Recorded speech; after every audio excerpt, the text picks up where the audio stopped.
আসসালামু আলাইকুম। হিন্দু ভাইদের জন্য নমস্কার, অন্য অন্য ধর্মের জাতি ভাইদের জন্য আদাব।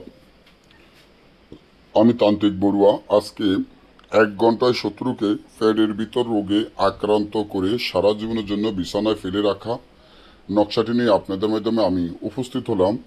যে নকশাটি আপনারা আমার স্ক্রিনে দেখতে পাচ্ছেন।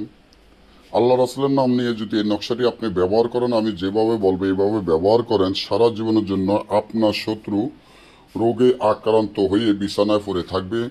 এবং এরা ঈশ্বর মহাদেবের কসম খেয়ে আমি বলতে পারি, যাদের শত্রু আছে, যারা শত্রুর জন্য আর টিকতে না পারেন, শত্রু যদি দিনের পর দিন আপনার উপরে অন্যায় অত্যাচার বা নির্যাতন করে, শত্রুর জ্বালা যদি আপনি আর টিকতে না পারেন, শত্রু আপনার দিনের পর দিন বড় ধরনের ক্ষতি করতে থাকে, তাহলে আপনি কি করবেন?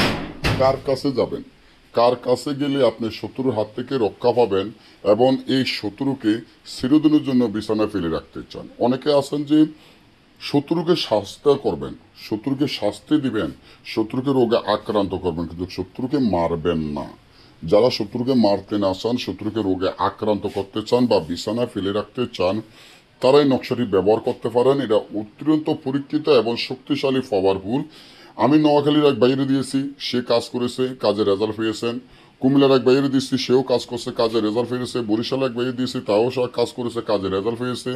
এবং দুবাই এক বাইরে দিয়েছি, সেও কাজ করেছে, কাজে রেজাল্ট পেয়েছে। সে শত্রুর জন্য টিকতে পারে না, শত্রুর জন্য বিদেশে থাকতে পারে নাই, এই নকশার মাধ্যমে ইনশাল্লাহ তাই সে সফলতা হয়েছে। ঈশ্বর মহাদেবের কসম। আপনি নকশাটি ব্যবহার করবেন। কিভাবে করবেন?